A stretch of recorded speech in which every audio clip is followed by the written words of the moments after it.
Hello and welcome to the weekly MTG after show, where the after party doesn't stop for about an hour. I am here. I'm your host, Blake Rasmussen, and I'm here with Miguel Lopez, who is one of the creative leads for Streets of New Capenna. He is going to answer your questions, and he is going to take us through building the world of New Capenna. And in doing so, we're going to preview some cards. We got about a dozen cards we're going to preview today and talk about and dive into. And Miguel's going to take us through each and every one of them, tell little stories behind them. And then when we get to the end, if we have time left, we're going to answer your questions about Streets of New Capenna. We're going to kick things off. If we're going to preview cards in this show, we might as well, let's give you one right up front. Let's just do it. I see chat asking for Ob Nixilis. Chat gets what it wants sometimes, not usually. But in this case, let's show you Ob Nixilis right off the bat. Ob Nixilis, the adversary, is a legendary planeswalker. Nixilis for 1 black and a red, 3 loyalty. It has Casualty X. That's the mechanic that we just learned about in the debut video, which copies it and makes it not legendary when it comes into play. Each opponent loses 2 life unless they discard a card, and if you control a demon or a devil, you gain 2 life. That's the +1 ability. -2, you create a 1/1 red devil creature token with when this creature dies, it deals 1 damage to any target. And the ultimate ability, -7, target player draws 7 cards and loses 7 life. And of course, there are multiple treatments, a borderless and a hero deco treatment for Ob Nixilis, looking stylish in Streets of New Capenna. And of course, Ob Nixilis is one of the options for the Arena pre-order bundles, which go on sale today. All right, let's dive into some of the meatier aspects of Streets of New Capenna. So, Miguel, you were part of the world building team for this, correct? Yes, yeah. I came in sort of midway through the process, just before we started concepting cards in earnest. So I inherited a lot of the incredibly deep world building that some of the other folks in the lead up to concepting had been working on, and then helped shepherd it along with the other folks on the world building team from a spreadsheet with rules to finished cards, basically. All right, well, let's talk about some of those finished cards. But first, Sure. we released the story of New Capenna. If you head to dailymtg.com right now, you can read the full story of what happens in New Capenna. But for those who haven't read the story, Miguel, can you give kind of a quick overview summary of what's happening? Yeah, sure. So for that brief rundown, to avoid spoilers for folks who haven't read it and to avoid going over it again for the folks who have, our hero Elspeth arrives on a new plane, New Capenna, believing it to be important to her and the multiverse, after being told by her very good friend, very dear friend Ajani, that it might be her home plane.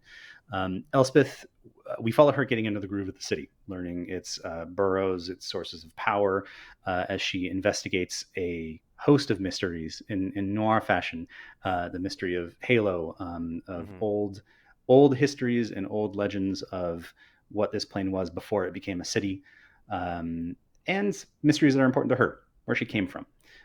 We also learn in the course of the story that the planeswalker Vivian Reed is here. She's encountered Tezzeret, another planeswalker that we have seen recently, up to no good on different Is he ever up to urban good? modern Is planes. that a thing that he ever does? Is it ever like Tezzeret shows up in a set and he, brings a small Yeah, I child think flowers and toys and then takes off? long time invested fans are pretty confident that if Tezzeret shows up, only good things are going to happen to characters that they love, and we can expect more of that in the future. So Vivian and Tezzeret, they wind up in our sort of B plot working with Urabrask, who is the praetor of Red Phyrexia, who is on New Capenna because he believes that Halo and Elspeth are going to be important for designs and plans that he has back on New Phyrexia. Elspeth and Vivian, in the course of the story, link up during their adventures and work together to protect the last source of Halo on the plane, before heading off to Dominaria to meet up with some old friends. Okay. And Now, that in You Yeah. just mentioned Obnixilis. Let's put his Yes. cards up on the screen. We just got a brief glimpse of Obnixilis at the end of the debut video. We've got Urabrask. Words. Urabrask. Urabrask. Words. There we go.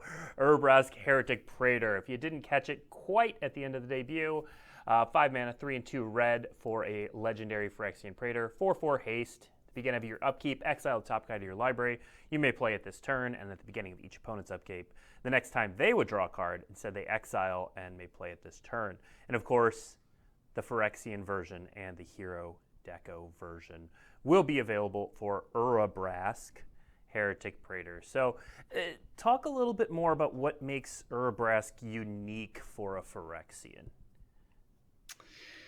Yeah, so I have to admit, my knowledge of Urabrask, I'm concentrating so hard when I say that name now. It feels like a vocal warm-up or something. Urabrask. So my knowledge of Urabrask comes primarily from like a world building and story crafting perspective, less so the mechanical. We have some brilliant minds who can speak to mechanically what makes him unique, but from the story and world building perspective, he's the praetor of Red Phyrexia, which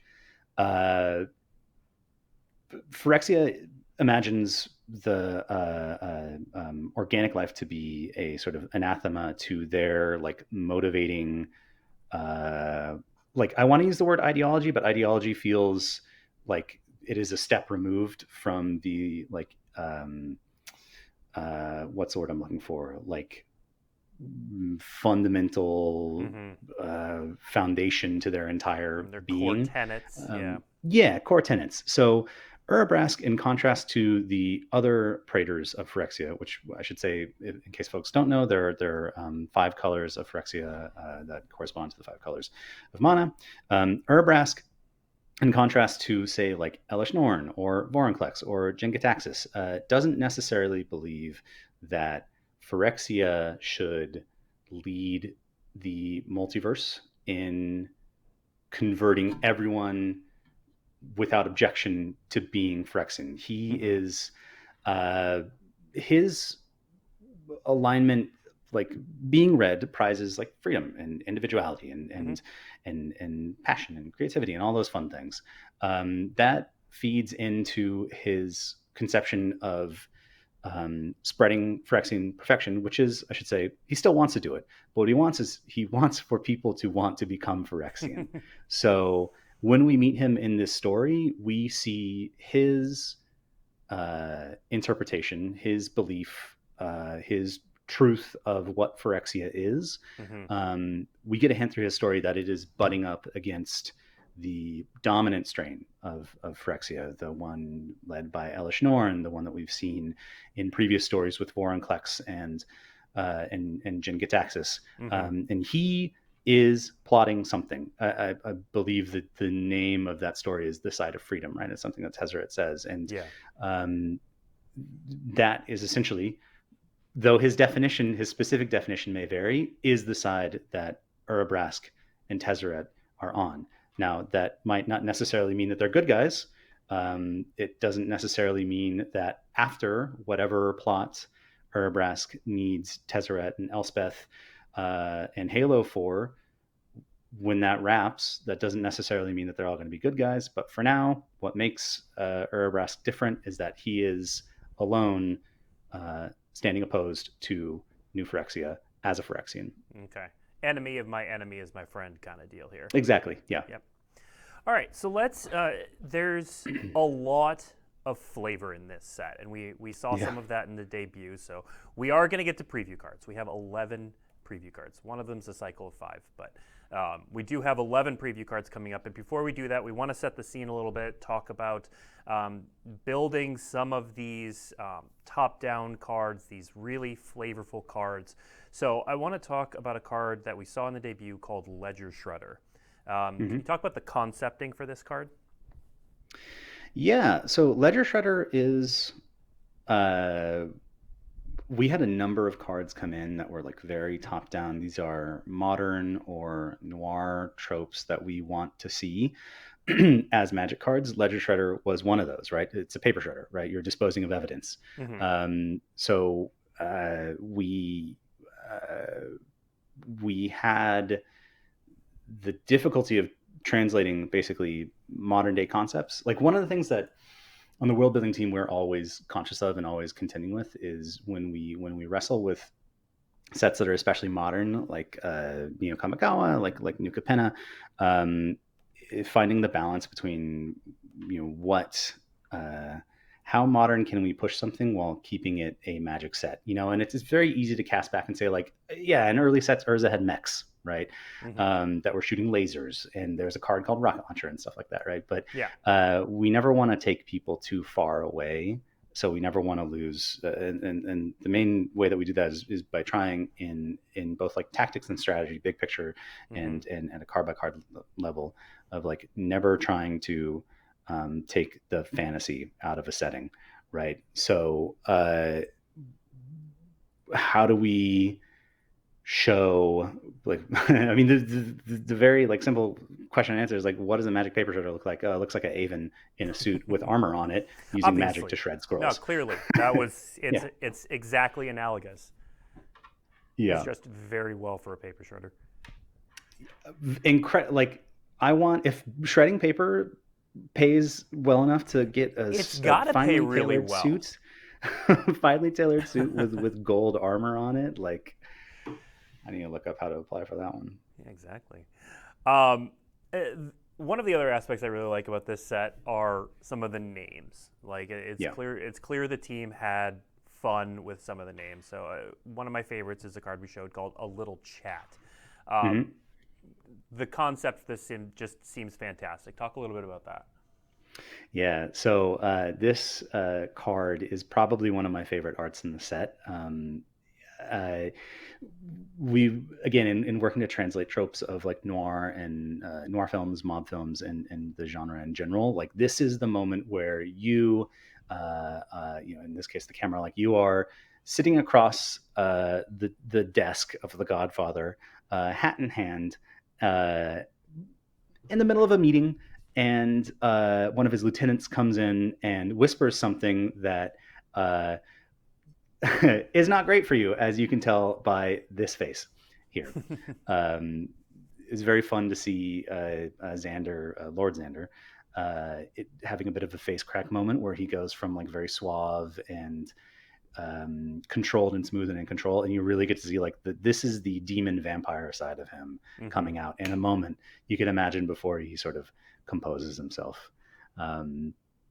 Especially like the contrast of faces in this, like the sort of like his lieutenant's barely restrained sneer, and Xander's like absolute disgust and displeasure at what he's just been told. Love it. It's one of my favorite arts in the entire set. Yeah. Now, okay, so we are going to talk about the Demon Lords a little bit, but this set also created legends for like their underlings, the people who kind of work for them. And one of the ones we saw was Jaxus the Troublemaker, who has a bunch of cool abilities, but also played a role in the story, correct? Jaxus was in... I have to confess, there's so much story in this set that I don't recall off the top of my head where exactly Jaxus was. And that's like one of the difficult things about world building is running into moments like this where so I should back up a little bit. When we work on the world building of a story and when we work on the initial outline of a story, this is usually like a year, sometimes even two ahead of when the set releases, right? So we have a stable of characters like to fill legendary slots, to fill like face commander slots and alternate commander slots, and to populate the world, right? Whether it be in the story or in the world guide. Jaxus is one of these characters who had, I believe, they had a much bigger role at one point, but then had to get cut just for, when you work on anything as part of a team in a production schedule, in a creative environment, like things just get cut and it's a bummer, right? Yeah. But we tried to keep these characters in legendary slots for like the fingers crossed we can return to them and bring their stories back to life on the big screen. Sorry to mix metaphors here because I know the card is very small. Yeah. Jaxus is cool. Her whole deal was she was like an upcoming bare knuckle boxer in the Chaldea who started to take on a folk hero status, Okay. and led Ziatora to start to get incredibly jealous, hire Maestro assassins to go and kill her, and then Jaxus defeats these assassins by summoning the like demonic spirits of all the champions that she's defeated in boxing to her aid, and it's my hope that one day we can write out or continue that story Mm-hmm. in New Capenna too, 10 Yeah. years from now. Yep, and it's worth noting that Jaxus is also the buy-a box. All right, real quick. Yeah. Say real quick because there's a lot to unpack with the Demon Lords, but we're gonna run Yes. through each of the heads of the crime families. Right on. So I don't actually know what order they are. Let's go with there we go. Falco, Sparta, Pact Weaver. We are hitting shuffle. Bird Demon. What's going on with Falco Spara here? Bird Demon. Okay, so these guys are some of the coolest characters I've ever gotten to work on. Asterisks that we have publicly announced that are going to be available soon. So some background on all five real quick. So each of the five family leaders were alive and mortal at some point before or during the construction of the city of New Capenna. Mm-hmm. Each of them has made a contract, a deal with an archdemon of Capenna in the course of some of the backstory, which is like betraying the angels to lead to a demonic takeover, fulfilling an evil plot. Those archdemons have since disappeared, but aspects of them live on within the five. So Falco is, I believe, there might not be hard lore on this yet until the Planeswalker's Guide to New Capenna comes out, which should come out at some point. I'm not the producer, so I don't have the schedule right in front of me. But Falco, I believe, is the youngest, or one of the youngest of the five. He was a bright young law student during the sort of old Capenna or Kingdom era. He was studying in the most prestigious, possibly most prestigious because it may have been the last standing law school in all of Capenna. So Falco was a rigorous adherent to doctrine. He's a polyglot who was in the very annoying habit of correcting his professors. Also happened to be incredibly charismatic. He's a good-looking guy, as you can see. He dripped out in more armored suits, big wings. We love him. His presence on campus drew followers to him and eventually saw him expelled for challenging the old guard. So basically, at some point after that, he winds up in New Capenna, either as it is under construction or after it's been completed, and he installs himself there as a legal mind.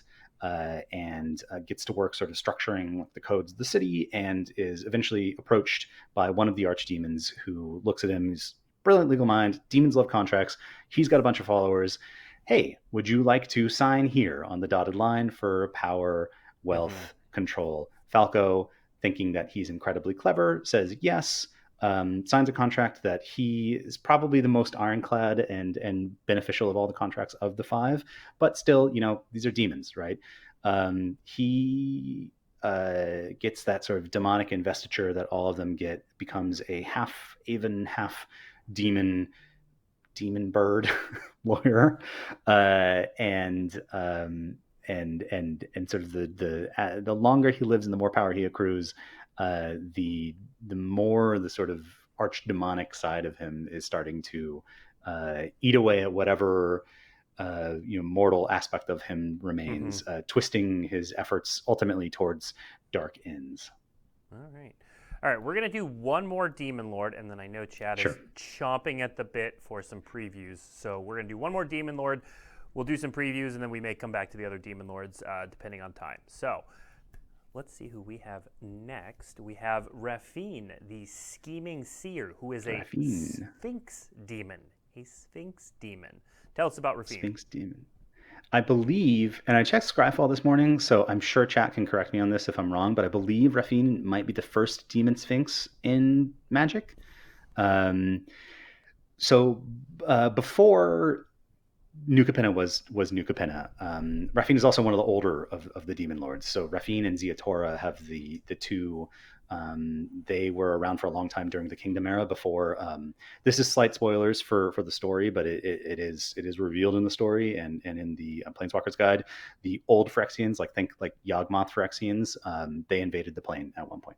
So that happened during the Kingdom era. So Rafine was alive during then. Was a controversial fortune-telling sphinx who long believed that she was an instrument of prophecy.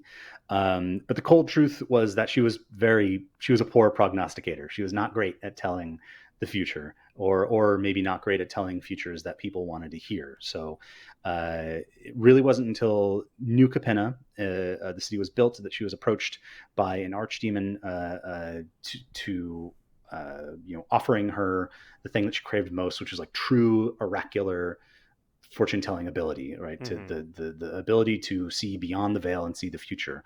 Again, the nature of demonic contracts is sometimes you really get what you want, which is not great for you. Her poor prognosticating ability turned into just a fire hose of prophecy that is overwhelming. So as the leader now of the Obscura, her minions essentially work to interpret everything that she sees into actionable prophecy, mm-hmm. To pull sense from her, pull sense from her visions, basically. Yeah. All right. Okay. Let's jump into some previews. As I said, we have 11 more cards to go. That number's a little fuzzy because there is a cycle of 5. They all basically do the same thing. But we have some of the lands in the set that we're going to kick things off with. We are going to start with Botanical Plaza. So as I said, these are a cycle. So Botanical Plaza enters the battlefield tapped. You can tap it to add green or white.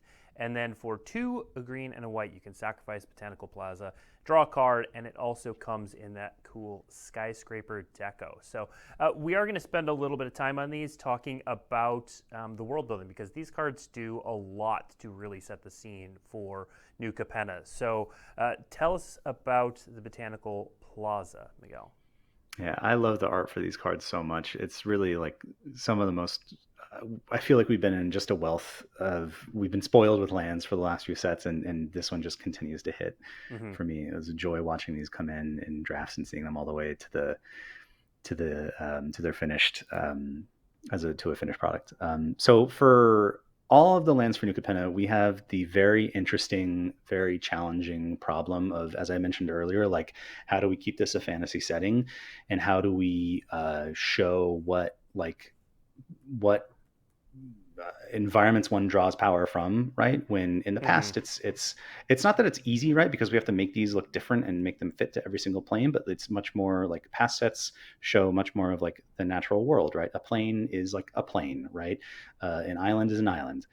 For this, it's slightly different. So for Botanical Plaza, when we're doing world building for New Capenna, our sort of headcanon for what the city looks like is Chicago on the bottom, Manhattan, New York in the middle, and sort of Golden Age of Hollywood, LA on top. So I don't think there is one in Los Angeles. I'm from Northern California and not from Southern California. So again, correct me if I'm wrong on this, chat, but we sought out to sort of think what would one of the grand old parks of northeastern cities in sort of a sun-drenched place in the sky look like, right? We looked at a lot of Olmsted parks, right? Central Park, and so on. Mm-hmm. And then said for all these, they have some mechanical. I'm sorry, I'm jumping around a lot, but I'm very excited by these lands. So for all these lands, they have mechanical overlap or color overlap between 2 of the families, right? In this case, green-white is Cabaretti and Broker overlap. So we wanted to show the more civic-minded angle for these factions. One can imagine that a Cabaretti or Broker philanthropist has designed this park, but being New Capenna, they've probably designed it to launder their reputation, right? Mm-hmm. But it's still ultimately it's a nice place to spend a summer day. Yeah, and that's kind of the angle that we wanted to go for this one. All right, let's move to a more exciting part of New Capenna, the Racer's Ring. This is the red-green version of that cycle. Tell us about this one. Yeah, this one I love the deco version of this one. So this is like an example of us trying to cram as much world building as possible as we can into the cards. We spent a ton of time writing and drawing, building this world for our world guide, for our story notes, for draft art, but we can only wind up fitting so much like in the story. Everything else we have to dump into, not dump that, not in a negative way, but just in a like same way that Rafine is exposed to a fire hose of prophecy. We have to fire hose world building into the cards. I don't believe we see a racetrack in the story, but we're like, look, this is noir. There's someone's watching their horses. Yeah. Someone somewhere is desperately putting it all on a horse with a wild name, and they're, plotting how to get out of the city just in case it all goes wrong. We again, this is another case of us like blending modern and fantasy settings. It's a floating racetrack inside of the city that is built in a tower, and for this one we're like the red green overlap really hits Cabaretti and Riveteers, the party faction and the hard charging labor faction. So we figured like a sports arena, some kind of sports arena makes absolute sense. You can party, you can relax, you go there with all your friends and have a great time. And then to keep it on that noir thing, we didn't, we decided instead of like a big arena sport, we go with a racetrack, where again, crime could possibly happen. Yeah. All right. Well, let's move through these next three a little bit quickly so that I Sure. can see chat wants to see some of the other cards. Skybridge Towers is the white-blue version of this. Yeah, so for this one, we want to take the camera up, right? We're hitting the white blue, that's Obscura and Brokers. Take the camera up and show the business end of both of these factions, right? Not every single Obscura works in a tiny little shop, but not every single broker is out in the streets in their armored suit. So this is, both factions can be found in the Mezio, but their executive power is up in Park Heights. As the flavor text there says, power always rises to the top. We wanted to show another vision of what that top could look like. Mm-hmm. I'm from Minnesota. We have sky bridges in the Twin Cities, and it makes it feel like home. Next up, let's look at the Tramway Station. This is the black-red version of this cycle. Yeah, I'm really glad we get to see this one. So this is a super tough needle to thread, right? Because when most people think black-red, they think like chaos, chaotic evil type stuff, right?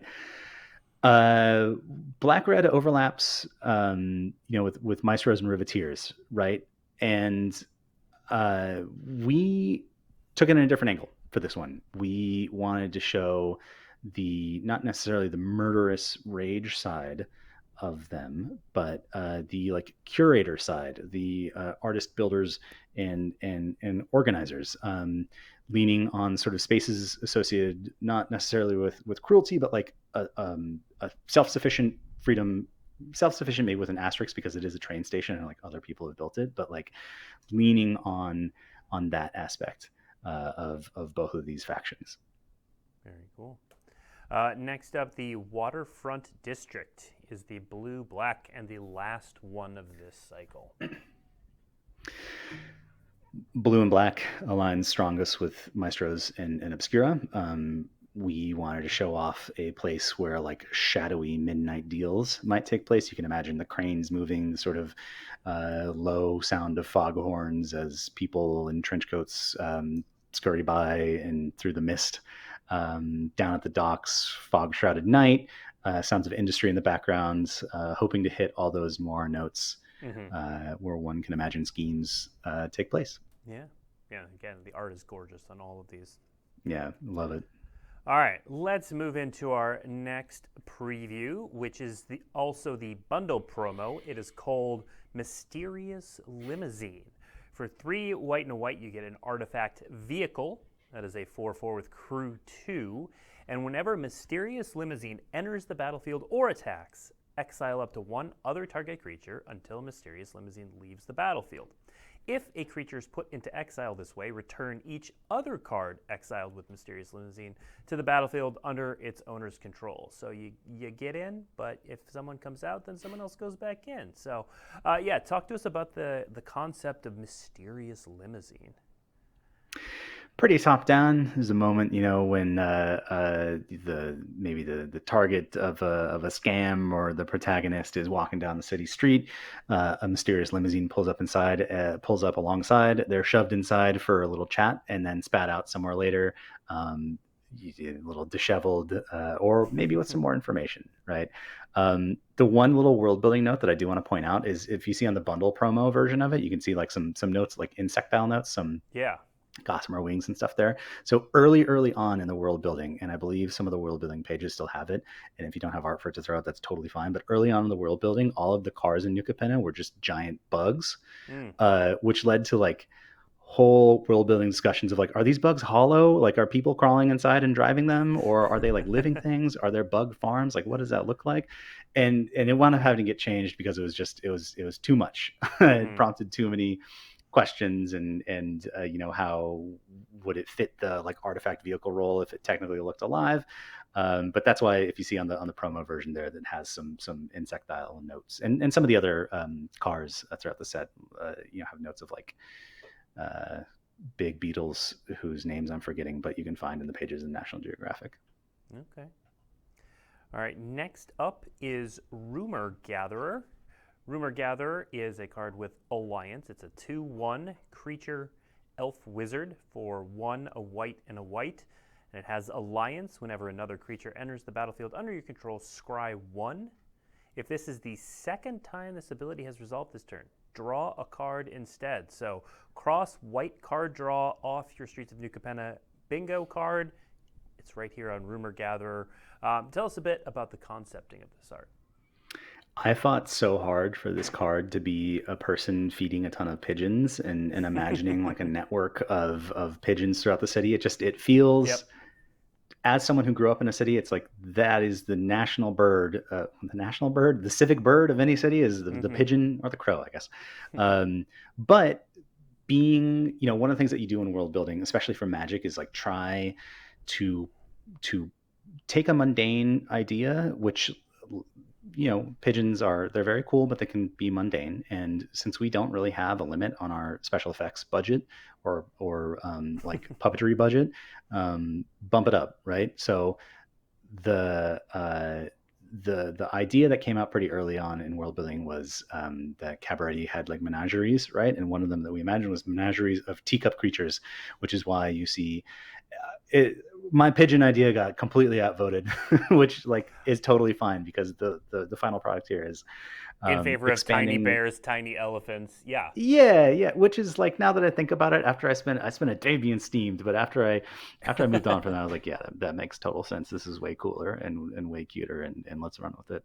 Yeah. Plus, it expands the world building too. People expect pigeons to be in the city. People don't necessarily expect tiny grizzly bears, giraffes, elephants, and like a Texas longhorn to be there. So. All right, and you'll note that this has a main set version and a promo version. We are walking through all of the promo pack cards in this stream. So next up, another one of those cards with a great name, An Offer You Can't Refuse. This is an instant for a single blue mana that says counter target non-creature spell. Its controller creates 2 treasure tokens. And this one's a story spotlight too, Miguel. Yeah, so this is a spotlight. This is a highlighting. There's, I believe, the 3rd episode of the story. We have what amounts to a montage of Elspeth moving through the city, doing early work for. She decides to ingratiate early on when she learns that the true power in the city is found in these 5 families. She decides to ingratiate herself to one of them, and learn to move in the city and hopefully build alliances so she's not completely alone.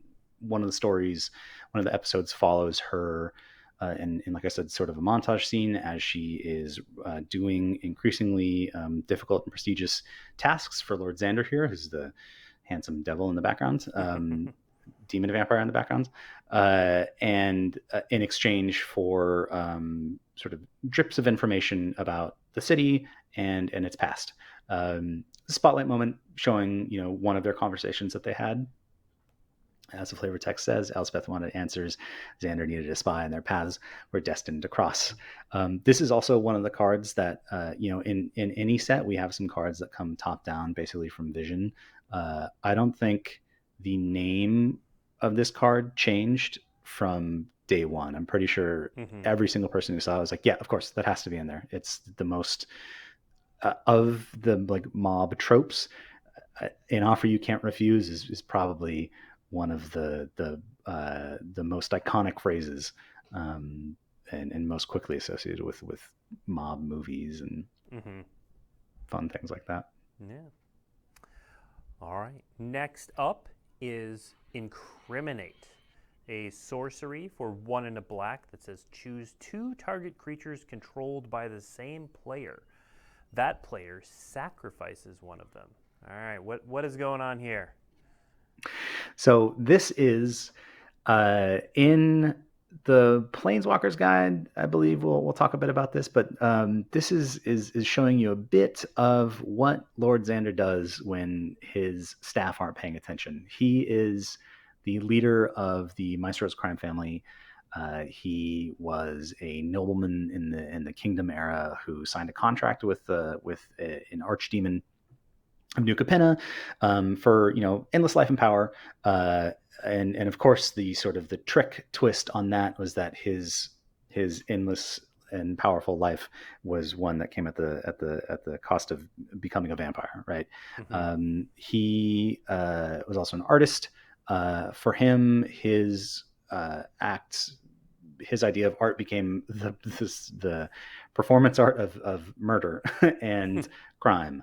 And here we get to see a scene of, maybe this is occurring when he's a younger man.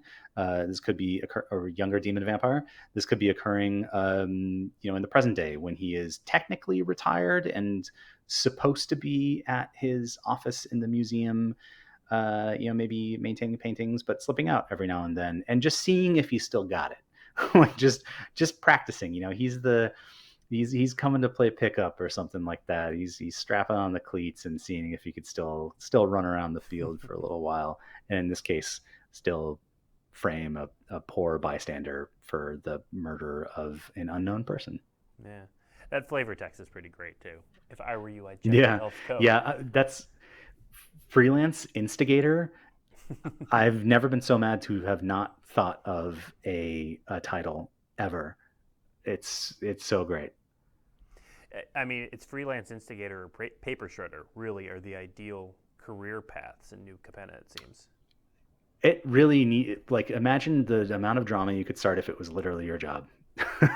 Could be fun. All right, next up, another card that's going to cause a bit of trouble. Light 'em Up. So this is 1 and a red for a sorcery with casualty 2.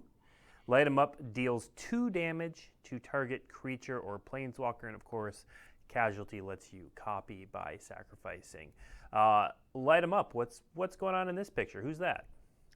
This is about as classic a Maestro card as you can get. I think the only thing, it shows off their finger gun magic. We have a cool, appealing vampire in a luxurious setting casting finger gun magic. This is, in the sort of pantheon of cards that I have in my head when I think of New Capenna, this is one of the cards that I think of. Light 'em Up is another name that just came through top down. I think we have a couple Sleep with the Fishes, Offer You Can't Refuse. I think Concrete Shoes made it through. Again, I think this set more than any other ones that I've worked on has had names come from Vision and design that are untouched by creative because we're like, yeah, no, perfect. That's exactly what it is. And that's exactly what this card does too. I think it's a very a very great example of everything coming together so well that it feels incredibly simple when it's usually not an easy process to make a card as flavorful as this one. Now you mentioned finger gun magic and just Yeah. kind of kept going. Can you maybe expand on that?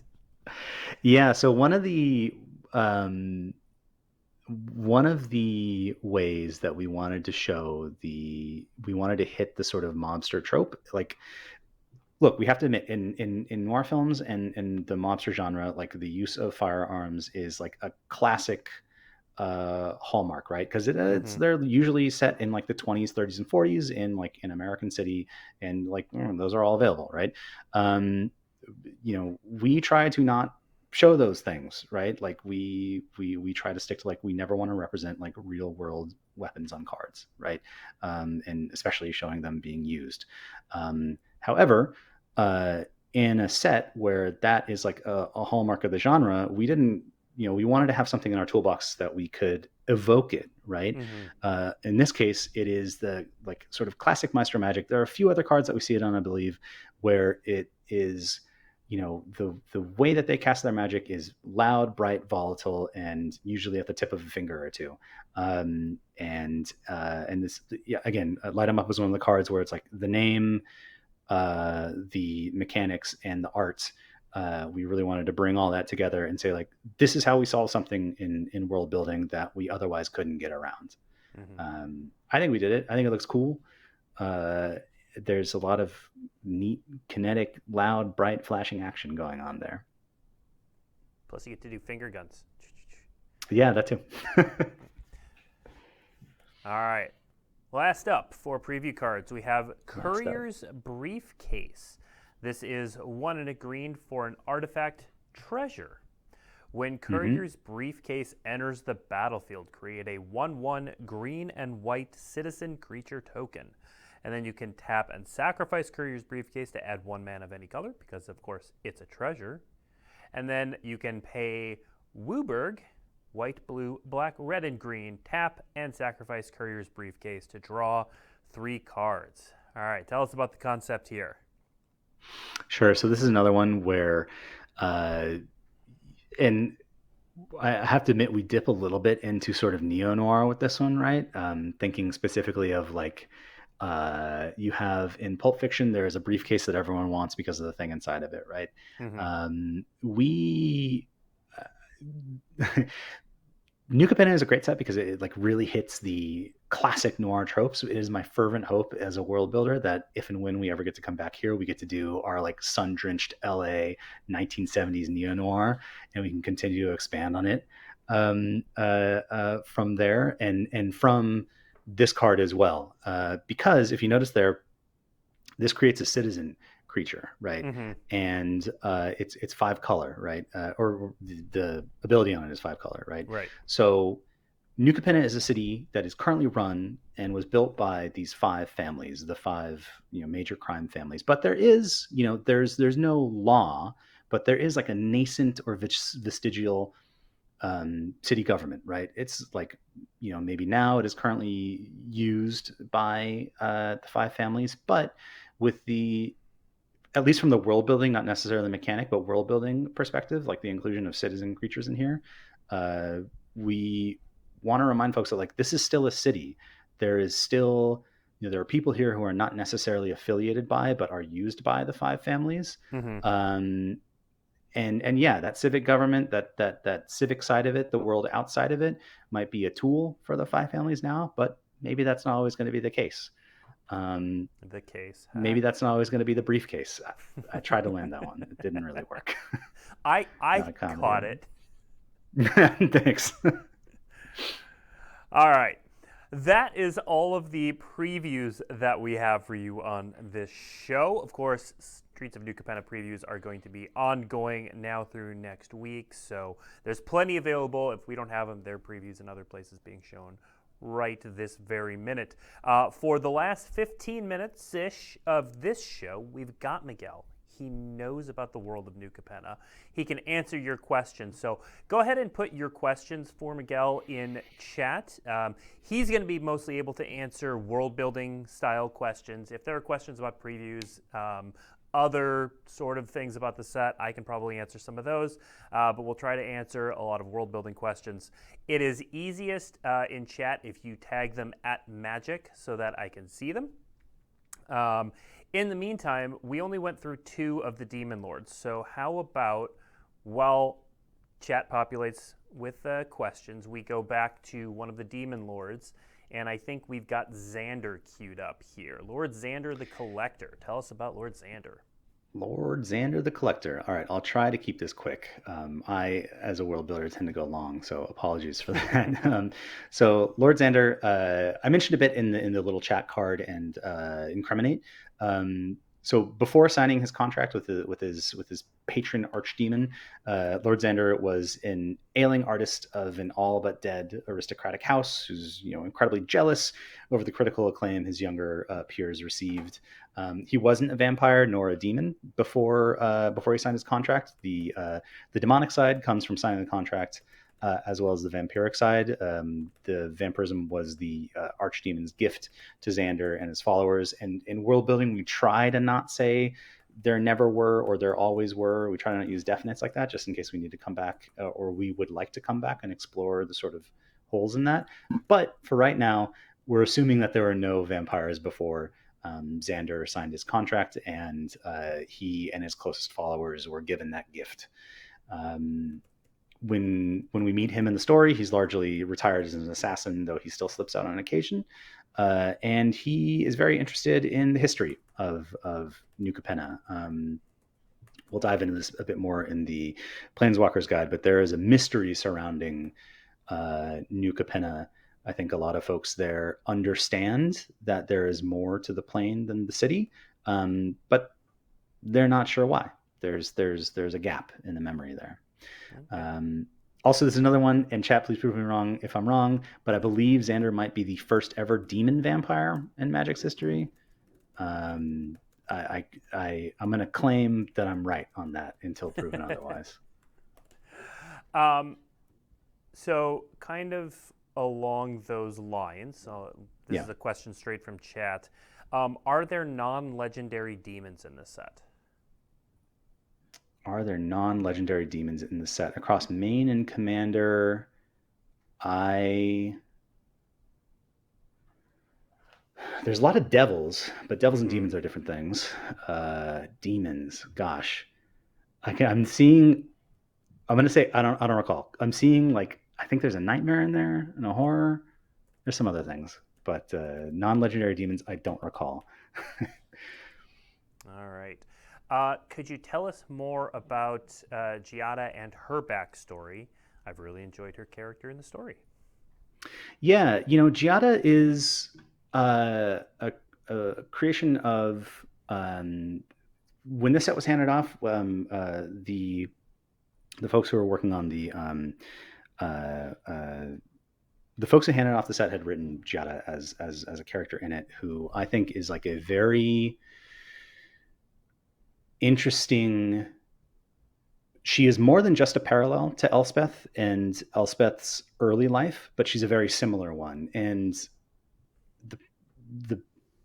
I think one of the things that Elspeth notices about her through the course of the story is that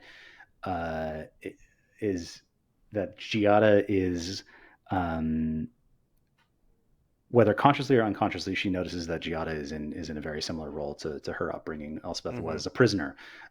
Obviously, Giada's circumstances are way better than Elspeth's in the respect that she's not being tortured by Phyrexians, but there's a parallel in there in that she's in a gilded cage.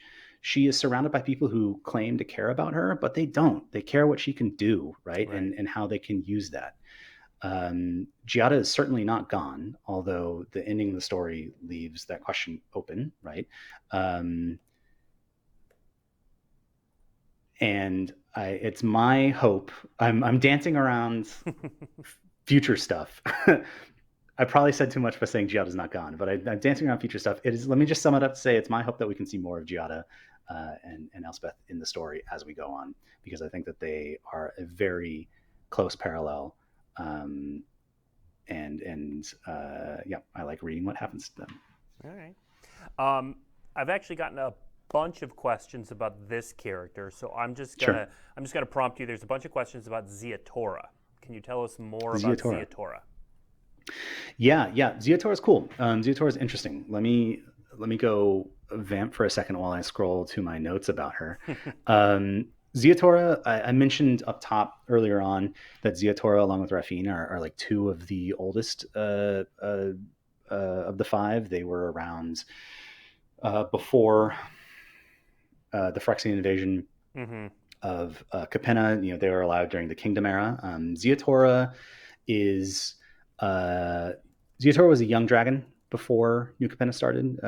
She was essentially like a thrill-seeking berserker who led bands of raiders against the crumbling kingdoms of old Capenna during the Kingdom era. Even in the shadow of the ongoing Phyrexian invasion, she had a bloodlust that was unquenchable. Um, when New Capenna, Capenna, sorry, while New Capenna was being built, she was approached by an archdemon who offered her a contract and command over a mighty force. And she is like berserker raider. She's like, awesome, let's go. I'm gonna get all my knights. We're gonna go crazy on this place. And it turns out that mighty force was all of the people that she plagued, the people that she persecuted. They were artisans, builders, peasants, laborers, the people that she once preyed on and terrified. Hmm. She was now given command and told by the demons, by the demon that she signed a contract with, that she needed to lead them uh, upon, and lead them earnestly upon pain of, consequences should she break her contract. Mm-hmm. So since then, Ziatora personally has been gripped by a like mounting rage that has filtered out into her people, sort of converted in the same way that like the demonic contract pulled that like 1-2, that mighty force, turns out it's a mighty force of laborers uh, that has since filled her riveteers with a unmatched passion that has taken them from a loose organization of like of dispossessed tradespeople Mm-hmm. to a mighty union that commands like a full third of the city. And yeah, it's again another one of my hopes that if and when we ever get to come back to New Capenna, that we can really give the Riveteers the justice in the story and the setting that they're great in this one, but I always want to see more of them. So hopefully that satisfied some of the questions about Ziatora. All right. All right. A couple Yeah, questions about the plane as a whole, and we haven't sure. revealed all of this, so answer what you can. Mm-hmm. So what, if anything, can you tell us? Well, first of all, do we know the name of the plane itself? Because New Capenna is the city. Do we know the name of the plane? Officially, no, but internally, and when we're talking about it, you've heard me say Old Capenna, Kingdom Era Capenna. Like, take those with an asterisk next to them, right? Those are like world building terms that like myself and the writing team use when talking about it. For right now, and as an effect of these demonic contracts, and the events surrounding the creation of the city and and Halo, everyone in the city thinks of the city itself as the only thing on the plane. They can, if they go to the edge, they can look out and they can see sort of like a wasteland Mm-hmm. spreading out from the edges of the city. But no one really cares about that stuff. That's looking at flyover country, right? Like the exciting, fun, interesting stuff is happening in the city. So officially, we don't have a name for it yet. Unofficially, yeah, I got a lot of names for it, and again, I keep saying it. Like, I hope if and when we can come back to it, we can see more of it. And we do see some of Old Capenna in, I believe, Perry's side story, and there might be one other one, but I wrote those a while ago. So Now you kind of touched on it, but yeah, I'll ask this: what, if anything, do we know about what's outside the dome? yeah. So outside, one thing I will say, and this is like for the folks watching, this is a bit of a preview of the Planeswalkers guide, which will come out later, but it touches on this. The old Phyrexian, like think Yawgmoth era Phyrexians, that invasion happened over the course of generations, right? Um, and the city was built over the course of generations, right? So. outside of the city, there is a world. There is a plane. There is stuff happening. New Capenna is the single largest population center and is, again, for the people inside the city, it is the world, right? Um, yeah, I'll stop there, but I hope that answers a little bit of that question. All right, we're gonna do one more question, and then I think we need to hit one more demon lord, Yeah. and then we're gonna go. So last question before the demon lord, we're gonna go with. This is actually a great world building question. Is there an actual government, or is it just the 5 families that run everything? Yeah, this is a great question. So there's a nascent government. There's a couple cards that I'm not sure if they have been revealed yet, but they are cards that hint at there being a government. Um, I'll refer to sort of when I was talking about the briefcase, right? So there is a government. Right now, it is a like civic organ that is near vestigial and almost entirely captured by the 5 families and used. People keep the lights on, people pick up the trash, people like sweep the streets. All of those things are rackets right now that are, they might have a City of New Capenna patch on the jumpsuit when they come to haul your trash, but it's probably owned by the Riveteers or something like that, right? Mm-hmm. Um, that may change in the future, but for right now, that is unfortunately the city that the city that the citizens have is a city that is almost entirely captured by the 5 families. All right. And speaking of the 5 families, let's hit that last demon lord one right before we go. Mm-hmm. Here it is, Jetmir, Nexus of Revels. Jetmir, he is a literal fat party cat. cat. Party cat, yeah. What's Jetmir's story? Jetmir is another interesting one. So he is on the he's on the younger side. He's party animal, Nexus of Revels there. We would call him Grandfather Jetmir in some of the world building. I'm not sure if that ever made it in the story, but that's sort of how he's imagined among the Cabaretti. He's the boss of the Cabaretti in New Capenna. He's essentially a prodigal son turned hermit druid. He was actually a paladin. So there was a chance in the history, in an alternate future, where he could have been a member of the Brokers, but he's not. Right? He was essentially a fallen paladin from a mighty Leonin family during the Kingdom era, who like disgraced by his father and rejected by his order. He went and became an ascetic monk, an ascetic druid, right? He thinking that would sort of fix him up, right? It didn't, and he gave in to. Like all the family leaders, he was very charismatic. He amassed a following by telling folks to like reject fear and reject hatred and party all the time. Basically, there's a lot more nuance to it, but that's essentially it.